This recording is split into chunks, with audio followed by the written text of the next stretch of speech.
What is up, health enthusiasts? It is Coach Lambie here with Working Weights LLC, your guide to strength, health, and all things nutrition. I am joined, as always, by my co-host, Dwayne Ulrich, aka Poppy Doral. Yep. And today we are going to be talking about preventing weight gain.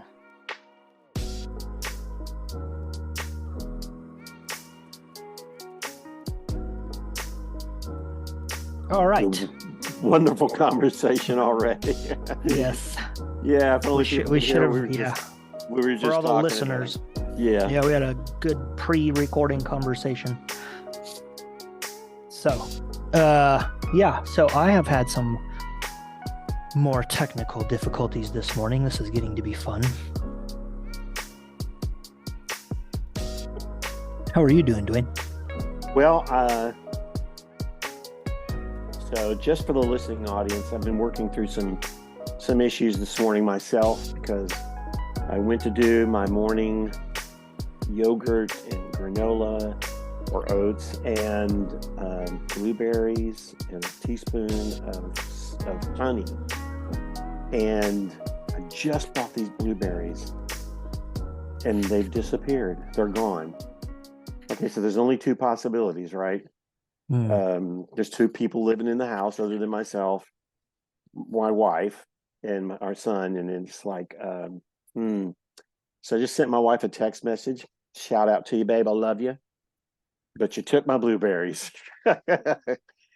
Anyway, she just apologized. So I feel a lot better. At least they didn't get thrown away. And that's part of my not gaining weight back. I'm just saying. Yeah. Stick it other people to my eat your food for you. Yeah, no, good day. It's a good day. Got a lot of good stuff to talk about today. And I don't know, maybe I'm out of turn, but you might want to throw a bone out there to our listeners for next week's podcast because it's pretty cool. Yeah, indeed. So first, shout out to Kathy for eating Dwayne's blueberries and also Consuelo Health. Check it out. Go check out the website, contact Kathy, and she will get you straightened out. Fantastic nurse practitioner. Yep. So next week, we are going to have our second guest, and he is an actual researcher in the field of nutrition, working on his PhD. I don't want to give out too much information. We're going to save that for the intro for him next week. But everybody can look forward to that. We're going to talk about some healthy and unhealthy eating patterns and their associations on health. So it should be a good conversation. I'm looking forward to it. And it's you probably won't me to say anything about this, but I'm just going to do it anyway. Is the fact that you're part of a group of researchers. I'm not a researcher. No, I know, but you're part of that group when they get together and talk. I mean, you do your own research, but they're like these guys are all PhDs and working on their PhD, and so I think that just adds to the validity of our conversation, which is important to say because a lot of nutrition coaches, a lot of guys, just even in the gym, you go in like you get a coach and they're going to tell you, oh, you need to just quit doing this. You need to do this. You need to do this. And nothing against those guys, but I would say that a lot of people don't really do the deep dive into the statistics and the numbers and truth as seen by evidence-based studies. So I think that's important. Yeah, they don't. So I'm part of several groups. So I am part of a group of nutrition coaches through my nutrition certification, NCI. So I'm part of that. And then I am also part of a group. It's a Facebook group that is, I don't know how to explain it. So there's a gentleman by the name of Alan Flanagan who has a website called Alinea Nutrition, ALINEA, Alinea Nutrition, and it's a paid for deal, but that is really through that website and through this Facebook group is really where I learned how to read and interpret the scientific literature in the way that I have gone through in the past episodes. And it's really changed my fundamental understanding of a whole bunch of things, nutrition, health, exercise related, and all of that. And then understanding why the current recommendations for certain things are what they are. And we kind of went over that through the sodium podcast. And, Yeah. I plan to do, I plan to do episodes on, a whole bunch of hot topics that are out there on why the recommendations are what they are. And we'll go into the science on all of that and show everybody. But yeah, it's really helped me out. And then the the black and white difference between what people know and understand in this nutrition coaching community versus the nutrition research community, it's night and day. It really is. And so having both perspectives of that, having both sides, I think my understanding of why people think what they think about health and nutrition and all that has become elevated. And I'm still working on how to deliver that information.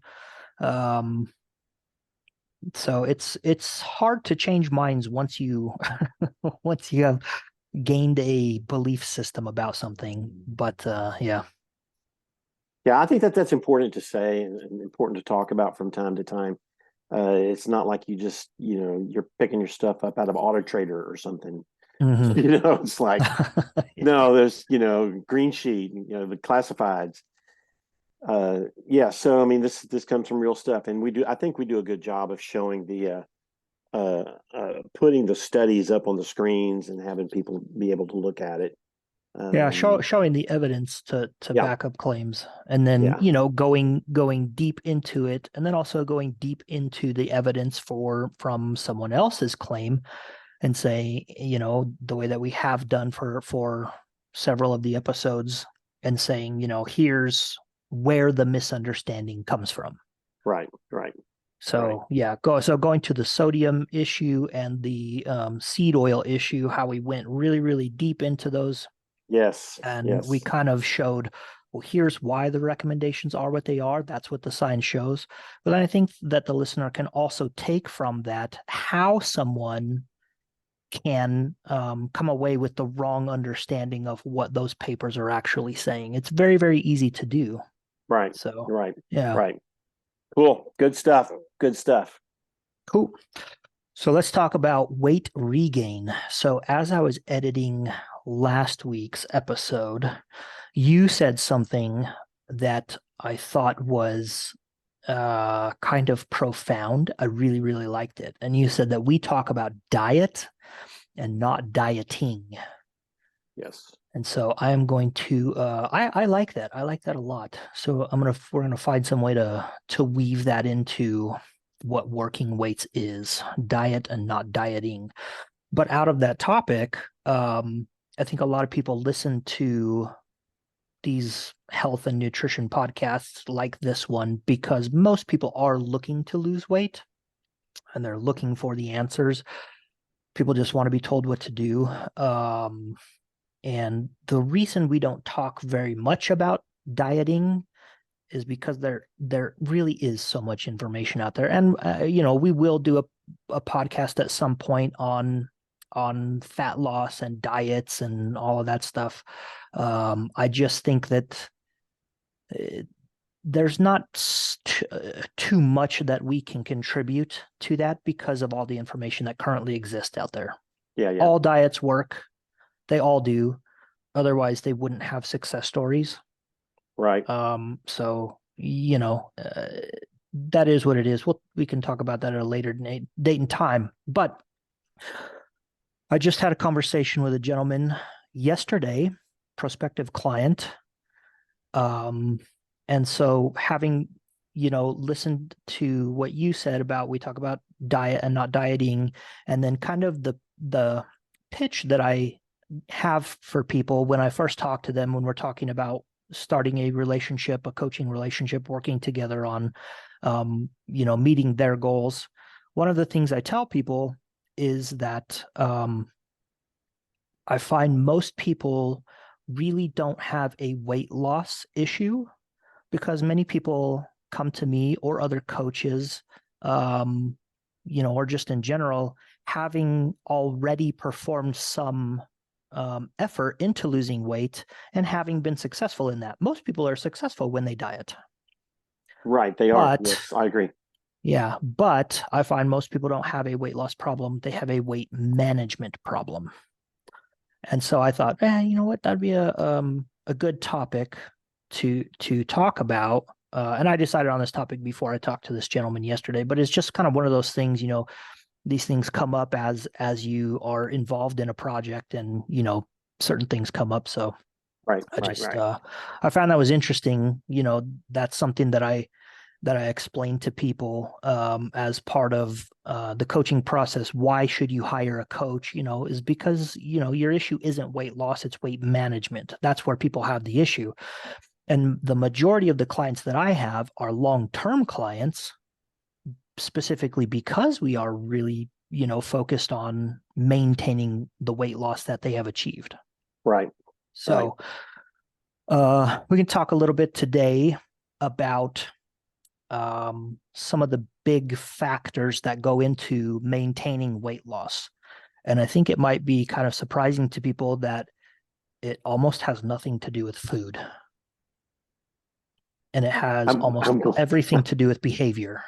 I'm glad you said that. I'm glad you said Yeah. that because I already have examples in my mind, and I'm like, yeah, yeah, yeah, yeah.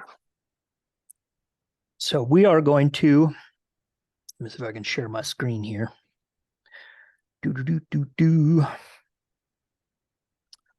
I don't know where it is. It's not that one. It's not that one. Let me see. We'll just go to the desktop, share the desktop, get rid of that. I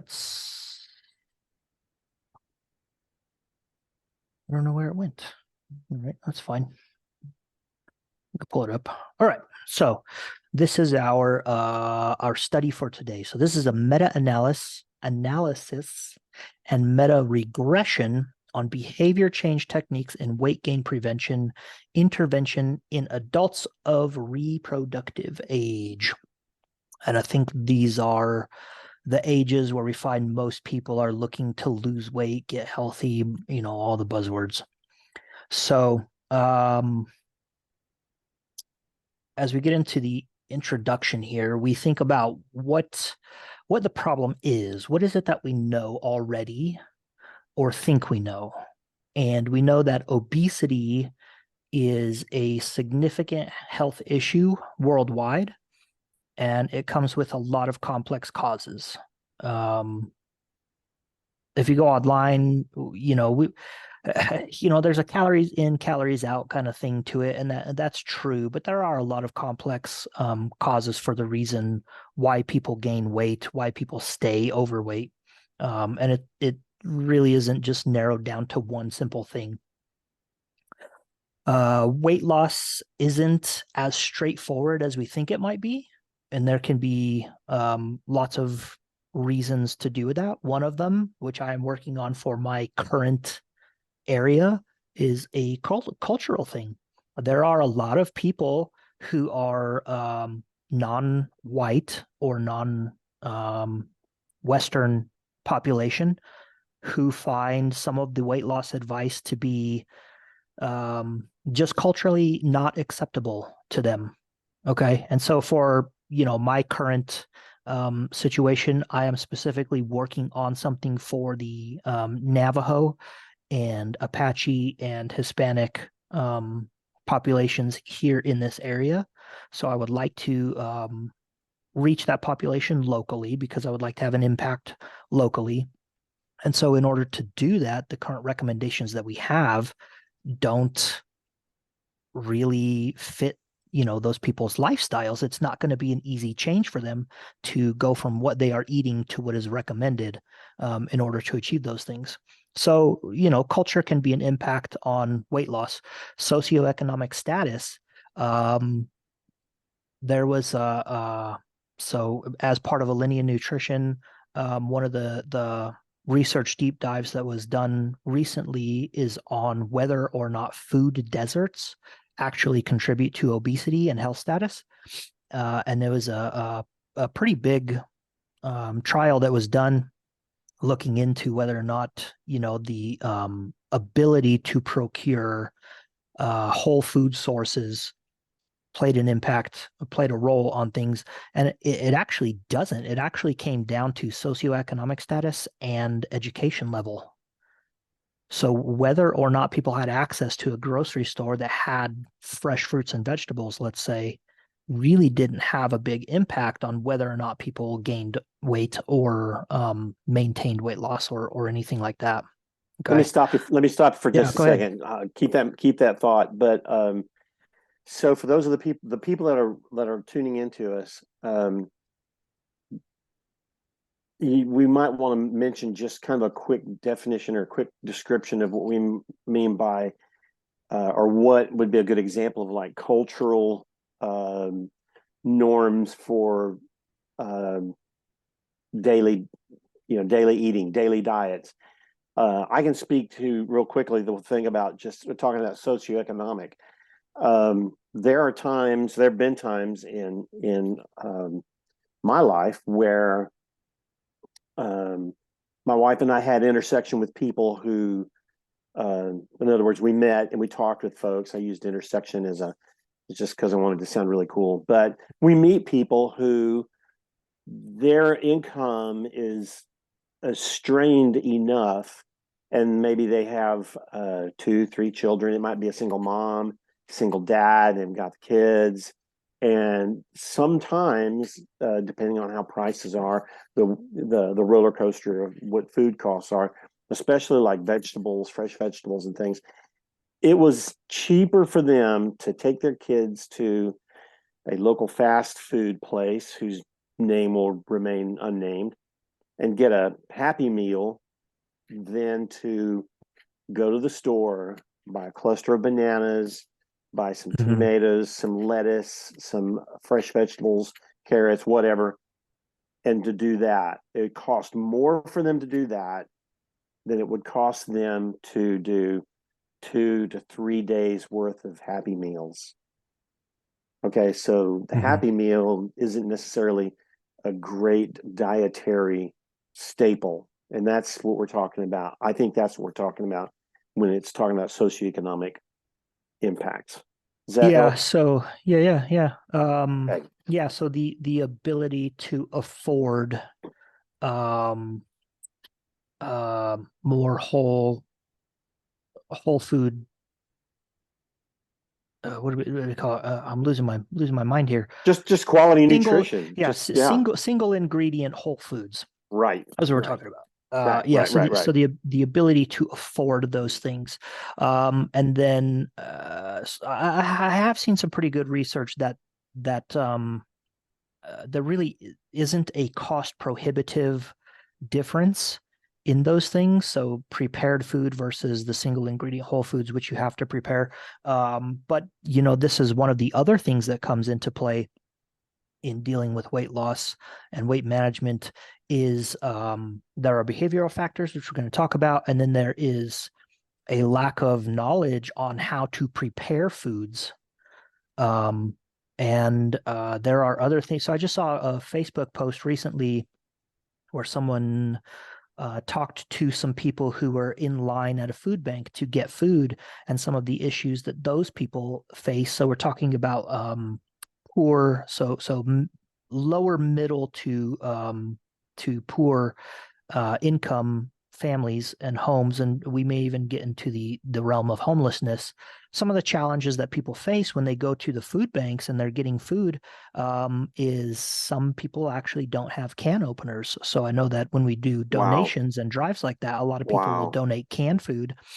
And some Wow. challenges that people face is not having a can opener. So they can't even open the thing that they got from the food bank, and then there's the challenge in knowing how to prepare some of those things. So, in place of getting canned beans, someone may get dry beans because that package is plastic. It's easier to Mm. open. However, not having the knowledge on how to prepare dried beans can be a challenge to incorporate, to a healthier diet that promotes health and weight loss. And so some of those things can be a challenge. I don't mean to stray off too far here, but Okay. that just rang a bell in my mind.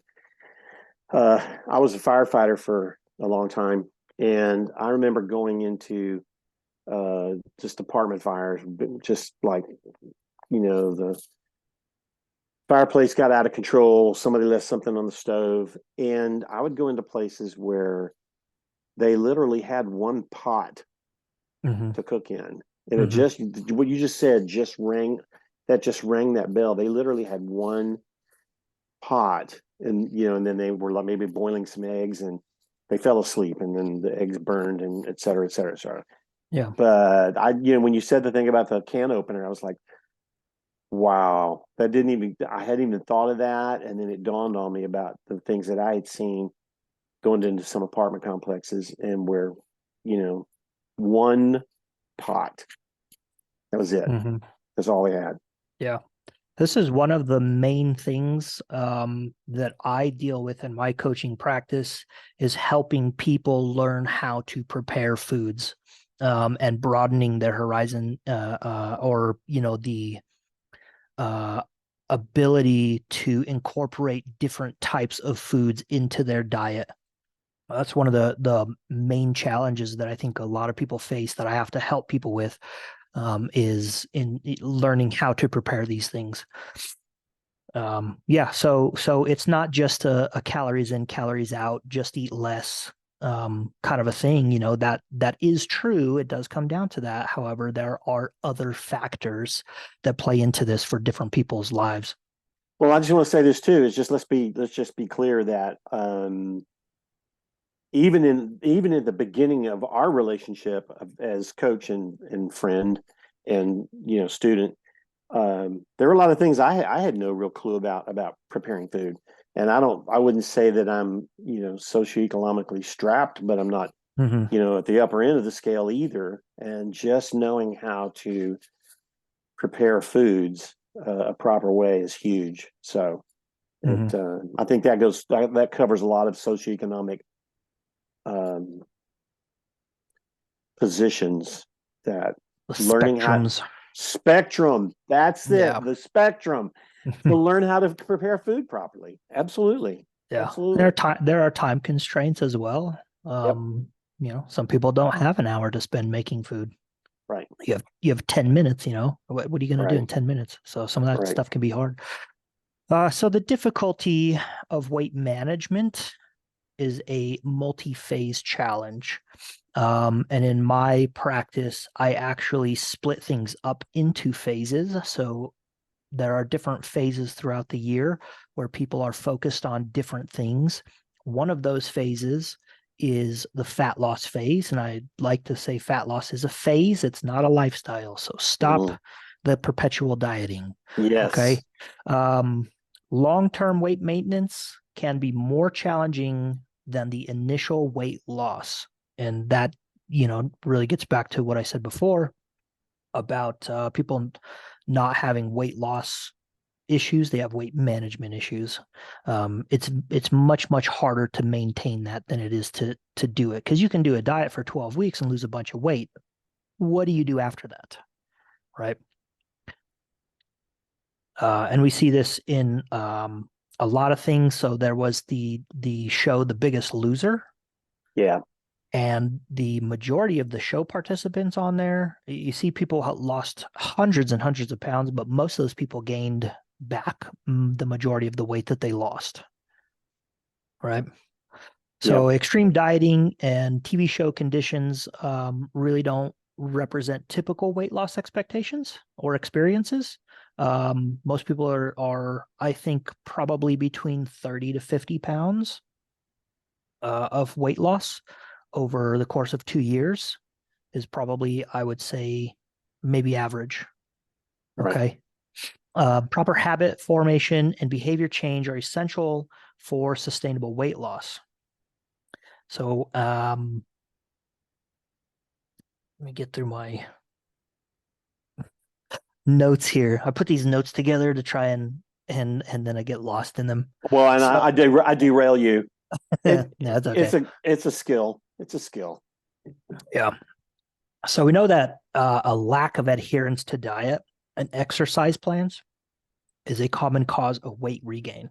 What people often do is they will find some extreme diet on the internet and they'll lose a bunch of weight, they'll start exercising, and then once the weight loss either plateaus or they reach their goal, they tend to revert right back to what it was they were doing before, um, for several reasons. But one of those things is, it's behavior related. So it's very, very easy to make changes for a few months, but that is not your habitual lifestyle. And if you aren't working on making those habitual lifestyle changes, people just revert right back to that and they stop adhering to the diet that they were doing, and they stop doing the exercise plans that they were doing, and they go right back there. So, lifestyle interventions help maintain weight loss about 5% below baseline. And it's kind of an unfortunate thing, but that's what we see in the literature, is about 5% of weight loss being maintained, and not really too much more than that. Lifestyle interventions encompass various behavior change techniques. And some of those techniques we're going to go through today, which is in this meta-analysis on the screen here. And this meta-analysis goes really into the behaviors. So what a meta-analysis is a study of studies. And we've looked at several meta-analysis in previous episodes. So this one is looking specifically at behavioral interventions along with some kind of lifestyle change. So along with a diet and an exercise program. And some of the behavior change techniques that they found were really, really popular were goal setting, problem solving, self-monitoring, feedback on goals, social support, graded tasks, and behavioral practices. And so right here in blue on the screen, you can see that they go into a little bit of what some of those things are. So goal setting behavior, these are, setting goals. Try to eat this many fruits and vegetables per day, try to get 10,000 steps per day. We may even think of this as your calorie or macro targets, right? Try and get X amount of protein for the day, try and stay under X number of calories. So those would be goal setting. Problem solving is identifying barriers or facilitators to change. And that might be, so 5 servings of vegetables, try to get 5 servings of vegetables. How did you do on that? Well, I really didn't get it yesterday. Okay, so what are the things that prevented you from getting that? Well, I didn't have time to prepare the vegetables. And so what did you eat instead? I had a frozen pizza. Why? Well, because it was just easy to make, right? So we're identifying the problems that prevented you from reaching that goal. Self-monitoring behavior. These are a lot of the things that we would consider tracking. So you're tracking your food tracking app, so logging your food in and monitoring how much you're eating. That's self-monitoring. Also weighing yourself on a regular basis, taking your body measurements. Those things are self-monitoring of behaviors. Reviews of behavioral goals. So this is getting feedback from someone. Okay. Reviewing, so your tracking apps, so looking over your food logs, having someone look over that and getting feedback on those things. Also your weight and, all that other stuff.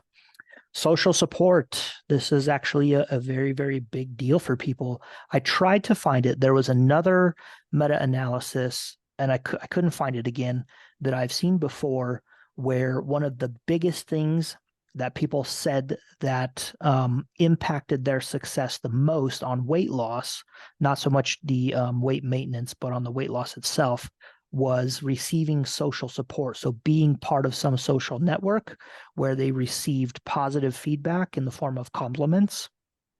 And so that may just even be you putting out um, a weekly basis in Facebook or Instagram or something and receiving back those comments from people who are like, wow, that's amazing. You're such an inspiration. Social support is a huge deal for people. Graded tasks. And a couple of these we're going to talk a bit more about. So graded tasks is the incremental increase in some goal that you're trying to reach.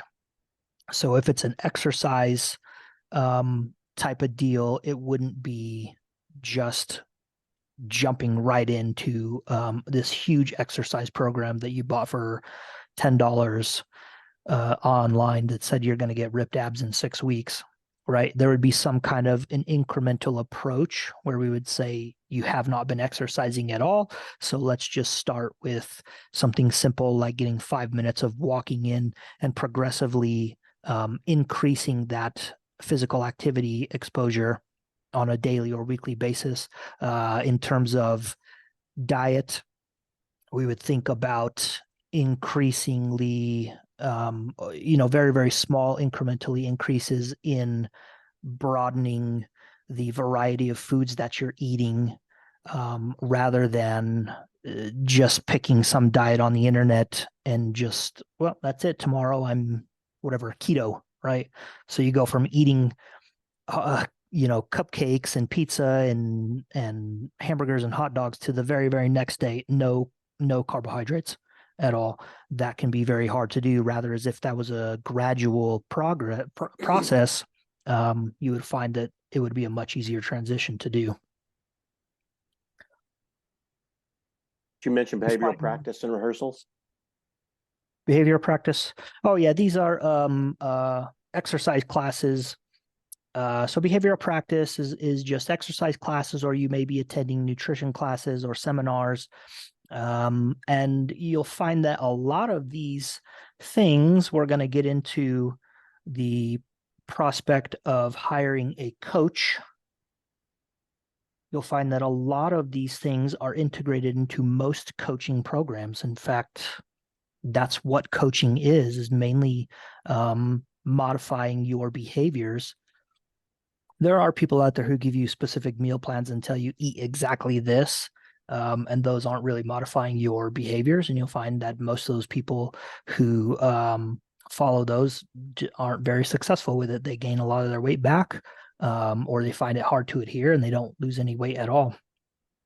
So everything we've talked about here, just in this blue section, to me is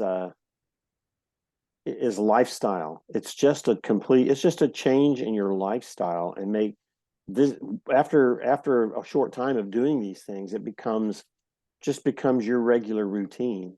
And that, you're not, it's hard, but you always need that encouragement, like from somebody like a family member or so and so, or some of your friends. So for me, a lot of my encouragement came from from my wife, from my family, and that's just super. I think that's super important.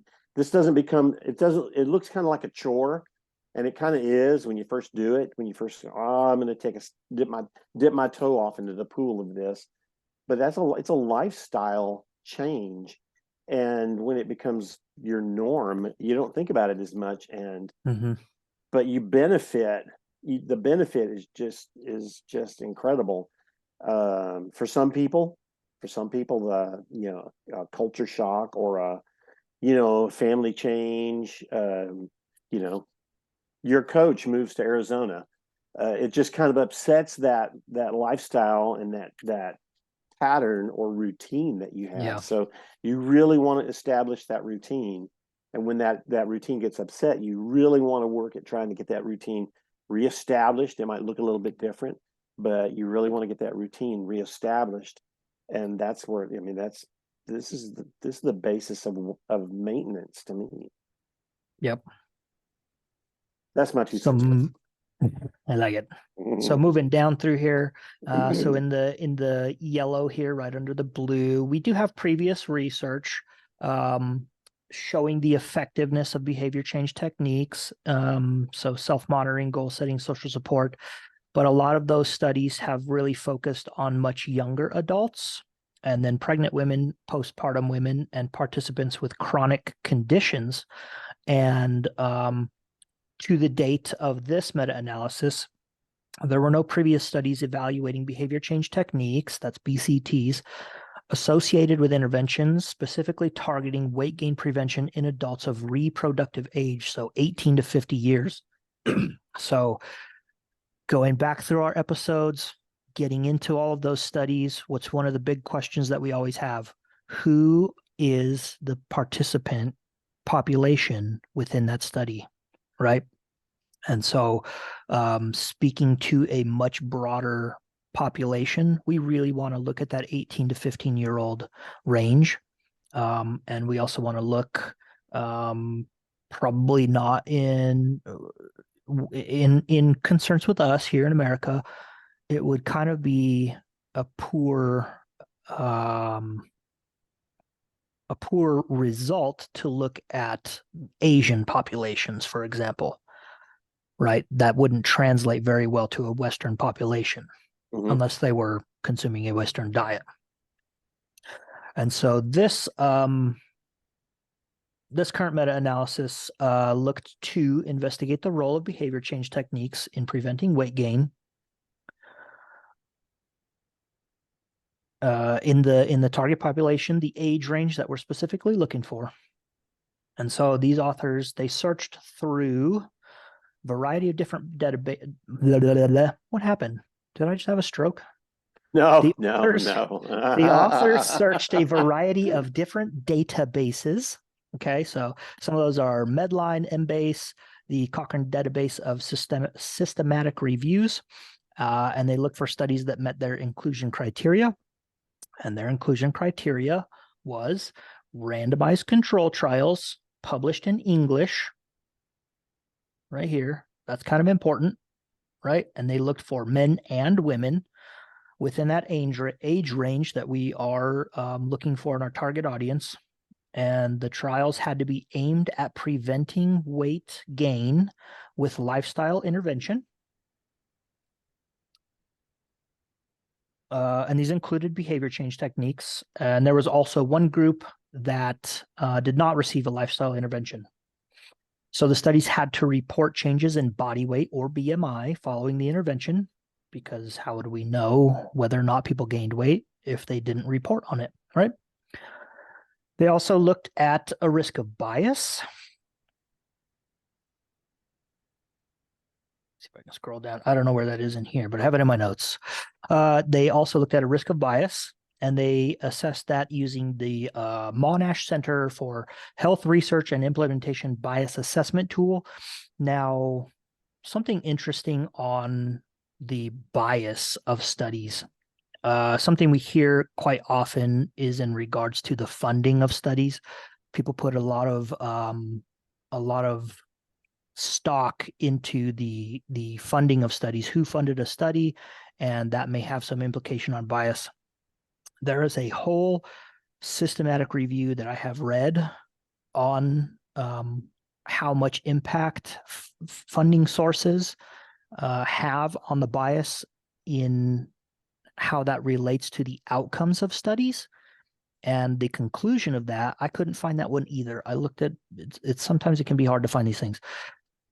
The conclusion of that was that we basically need to get rid of these bias assessment tools, because the impact of funding source and researcher bias on the outcomes of these trials is so minuscule that is practically a waste of time to do anymore. So wow. I just want to throw that out for people. I see it all the time online. People are really, really concerned with who funded a certain study. And if your main objection to a study is who funded it. That says more about your bias than anybody else's. Mm, mm. All right. Yeah, So that's good. That's good. in this meta-analysis here, this meta-analysis and meta-regression, the authors identified total of 43 behavior change techniques, with 5 of them being the most frequent. Okay. And those 5 are the goal setting behaviors. So we talked about that. So your target is X amount of protein, or try to get this many servings of fruits and vegetables a day, or try and get 10,000 steps. So that's goal setting. The second one is self-monitoring of behavior. So that's our using our tracking apps to monitor your food intake or your exercise expenditure, or your weight, weighing yourself or checking your measurements. Action planning. So that is actually working towards implementing steps to get you to that goal. Okay. Social support, and instructions on how to perform the behavior. Those were the 5 most common things throughout these studies. 29 studies were included in this meta-analysis. There was a total of 37,407 participants. Scroll back up to that next page for a second and stop there. No, go back down. Back down. Down. I said up, but I meant down. Mm-hmm. So I just want to reiterate the five that turned out to be the most important: Mm-hmm. goal setting behaviors, self-monitoring, action planning, social support, and instruction on how to do the behavior. Yeah. That's important. That's important. You know what? That's so important. You know what I'm going to do? I'm going to take a picture. Take a picture. That's good stuff right there, dude. All right. Yeah. So we had 37,407 participants. Majority of the studies were in the US, Netherlands, and the UK.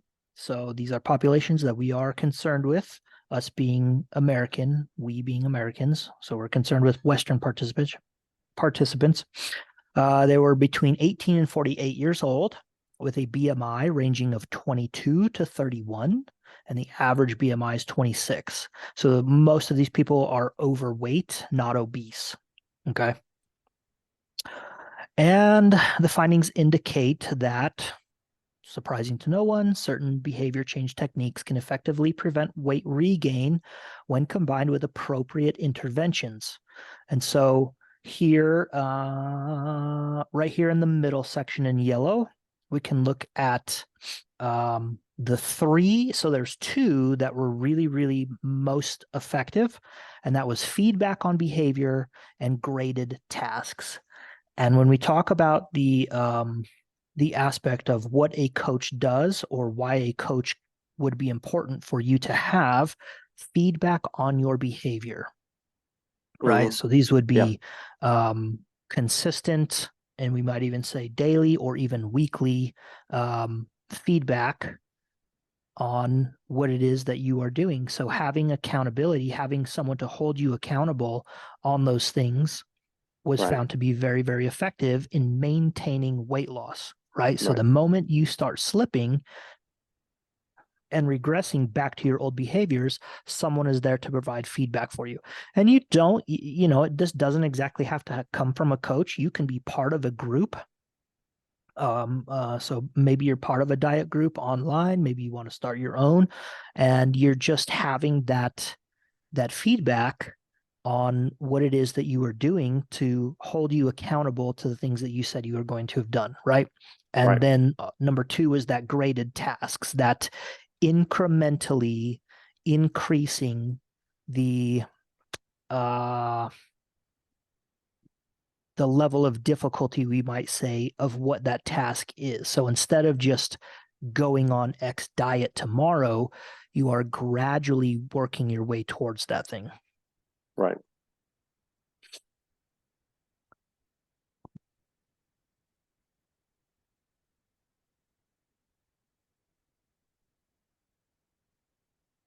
All right. So some of our literature here suggests that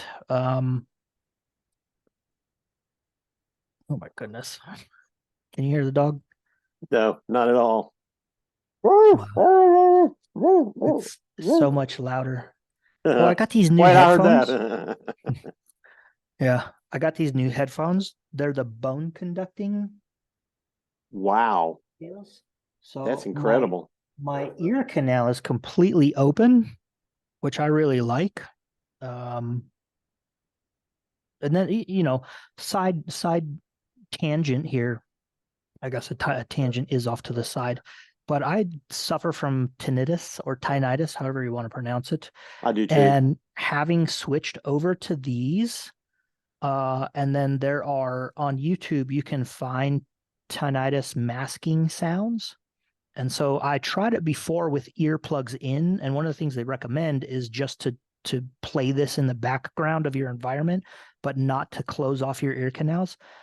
So that's kind of hard to do when no one else wants to hear cricket noises, basically, Right, right, right. or TV static. And so I would put in my earplugs in and using the Apple pods and trying to turn it on to ambient where you can hear people, but it's very, very distracting and you can't hear anybody anyway. So I got these, and now playing that masking sounds and being able to have my ear canal completely open and hear everything that's going on in my environment. I think I've only had them for about a week, and I would say that the ringing that I experience has probably decreased by about half. It's been Are you kidding fantastic. me? Are you Not at kidding all. me? Nope. Okay, because everything I've looked at it usually winds up to be some hocus pocus, Yeah. thump your head in the back 10 times. And, you know, I, you need to send me that link because I need to know all of that. Okay. Yeah, I'll Because send them. mine just They're pretty happens. fantastic. It's on all the time. And it's like, uh, I mean, Yeah. I can still Hmm. hear. I amazed somebody the other day we were having a rehearsal and I amazed somebody. It's like, oh, hey, are you able to tell the difference between 44 kilohertz and 82 kilohertz? And they said, well, no, can you? And I'm like, well, yeah, but I've still got this ringing in my ear. And it's like it's a little bit harder, but I've always had great ears. You need to send me that stuff because yeah, before I'm up Yeah. on the I'll roof, send you the link. It's kind of it's a novel sensation. So it's like I don't know how to explain it. It's still a speaker and it's still playing sound. So if I was to take it off and hold it, you would still be able to hear it like sound was coming out of a headphone. But there is a vibration aspect to it. So you can feel vibration like in your upper cheekbone and then behind your ear and your skull. yeah, yeah. And so it's kind of so having that vibration there is something new to getting used to. But yeah, it's fantastic. I love it, especially on my morning walks out here, Oh yeah, because the sun is coming up later and later, and I can't just go for walks later and later. So I'm having to go in the pitch black dark now. And so being able to either listen to a podcast or put that tinnitus masking sound on and being able to hear everything that's going on in the environment has been a massive game changer for me. So that's huge. That's awesome. yeah, I really That's like it. awesome. And Hey, it's before there's we no more. Yeah, go ahead. no, there's no more what? There's no more. Oh, I was gonna say there's no more like somebody tries to talk to you while I have my headphones in and I'm like, huh, what, Yeah, what? yeah, There's no yeah, more of that. None of it. yeah. So, kind of curving this tangent back to our study.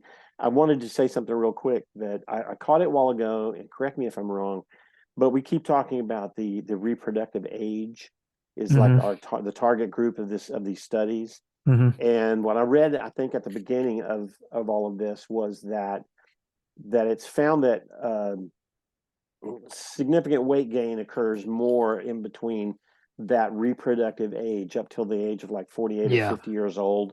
I think the study was in Australian women, for example, and then over 50, the the rate or even the amount of weight gain decreases. Mm-hmm. So percentage wise, and correct me if I'm wrong, did I read that right? Yeah. In the reproductive age is where more drastic and weight gain is occurs, than does somebody over the age of 50. People over the age of 50 still put on weight, but not at the Hmm. percentage rate that happens in lower age, in reproductive age. So I just wanted Yeah. to throw that out there.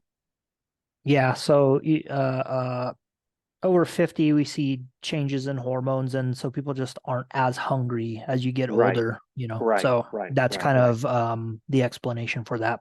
right, right. Yeah. So we can see that gradual and calculated steps are effective for building new habits, and those new habits um, are really what is crucial for long-term weight maintenance, right? Absolutely, It absolutely. it isn't the diet. I'm sorry to say this, but it isn't your named diet. That's not what's going to do it for you. It is behavior change that is going to get you there, right? Well, once upon a time, we talked about this at length and how um, a lot of folks wind up on a roller coaster. They're on a roller coaster ride, or like they lose 40 pounds or whatever. Just we'll say 40 pounds. They lose 40 pounds, super excited. Hmm. Then they bless themselves with a or treat themselves with a cheat day or a couple of cheat days, and then they start slacking off Hmm. because hey, I've lost all this weight. Look at me, I'm looking good in my pants and whatever, and it just creeps back into their lifestyle, and that weight gain comes back. Yep. And then they go on another dive because now their clothes don't fit. And so Yep. you go back down there. Maybe somebody said something, or maybe somebody's not encouraging them. And so, I mean, this. I'll Yeah, I'll, you I'll just just say, make explain. woo Yeah. woo Yeah, yeah, woo. yeah. No, you just explained that very, very, very, very well. So all of the things that we talk about which promote weight loss, which is um, these gradual steps towards getting to your goal, setting goal-oriented tasks, receiving feedback, having social interaction, having that social oh, what's the word? Confirmation on what you're Right, doing. And then once people start to, come out of that rebound and they get to that point where they say, okay, I've reached my goal, or maybe they just plateaued or whatever. And then you're absolutely right, right? The old behaviors come back in. Well, I'm going to treat myself because I've reached this goal. And then we start to see this reversal, and all of those things that helped them during that weight loss process start going away as the weight starts to climb back up. Yeah, right, so there's almost like this feedback loop happening in there, right. I'm going to say this right? too, and correct me, and just maybe comment on this if you don't mind. But then, as somebody goes through that, they start doing this cyclic thing. Every time they go back, they get the feeling that they need to lose weight, and then just the when that encouragement goes away, when the positive feedback goes away, each time it's kind of like, man, I would not be surprised to find that there's psychological hurt there because Yeah. you fail and now I'm back here and I'm fat again, or I Hmm. lost my weight and nobody noticed, and it's like, Hmm. yeah, then you're just miserable, you know. Yeah, the rates of depression related to diet and weight loss are extremely high.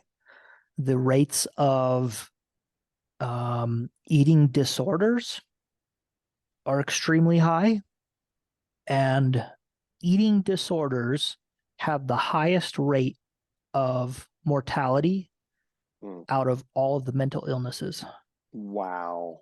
So, according to the DSM 6, I guess it is, which is the latest one, eating disorders are categorized as a mental illness, and it has the high, I think it's the highest, if not it's one of the highest mortality rates out of any mental illness. So Wow. yeah, you're absolutely right. It affects people tremendously.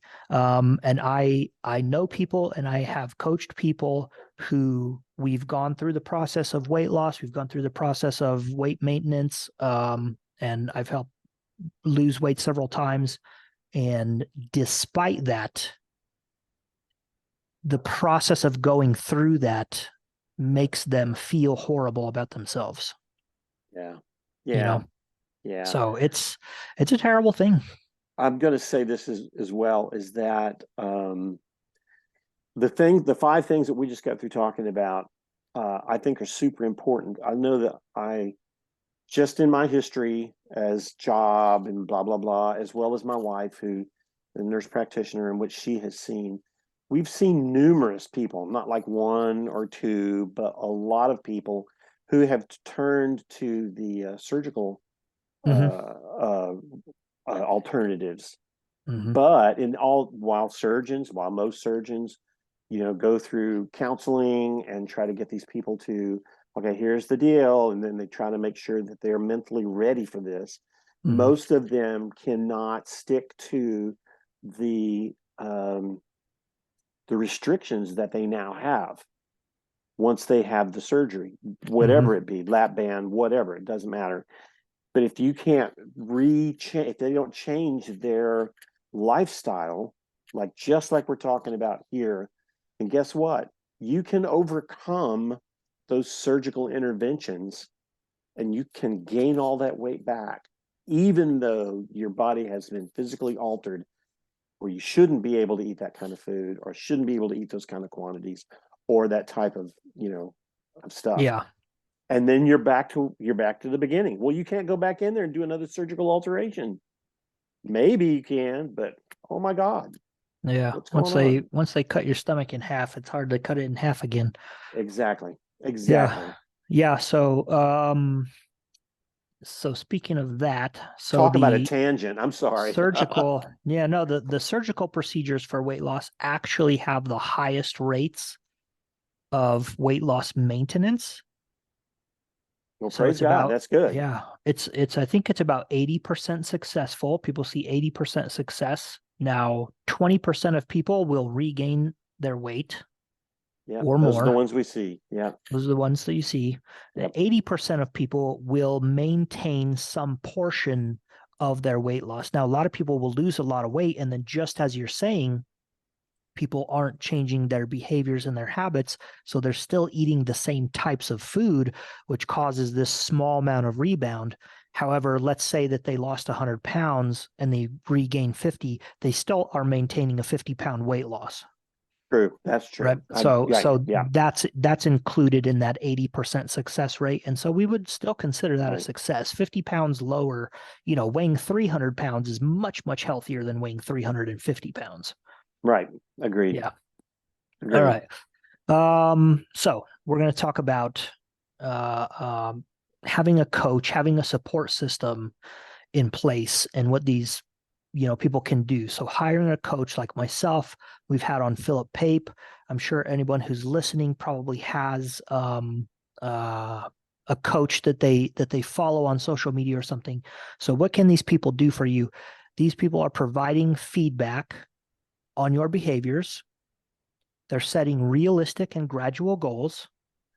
They're helping you with goal reviews. I find a lot of times people just have unrealistic goals. Hmm. And coaching goes beyond exercise and nutrition, and it provides you with the tools for self-sufficiency in your fitness journey. I Right. have, coached several people where I've had to basically kick them off of the coaching programs. Listen, you don't need my help. you know, you're Wow. Yeah, you're going to be fine. And that is my goal, is to get people to that point, right? Where you don't need my help. You can maintain self-sufficiency on this thing. Hmm. All right. So that is that is basically our review here. So, to sum it up, what are the things that are most helpful in maintaining our weight loss and not regaining weight? And that's those five behavior change techniques. Goal setting, so being able to set realistic goals. Self-monitoring, so you have to monitor your food intake, you're monitoring your energy expenditure, you're monitoring your body weight, things like that. Action planning, okay, so that goes along with the goal setting behavior. So your goal is to get 10,000 steps per day. What actions are you going to take in order to get Right. there? Right. Having social support It is Right. so vitally important that someone supports you. And if you don't have anyone to support you, that can be the role of the coach, Right. right? Right. Absolutely. But it is integral to people's weight loss maintenance that they are receiving constant support for that. Once it's Absolutely. gone, people will shoot their way right on back up, right? And then instructions on how to perform the behavior. What happens during a coaching session? I Right. am giving you right graded advice on how to incrementally increase whatever goal or behavior that we're trying to integrate into your life to make it a lifestyle change. And I'm telling you, here are some options on how you can do that. What do you think? I think that those are critical, and I think that every one of those have hit. Uh, well, you've hit the mark on it.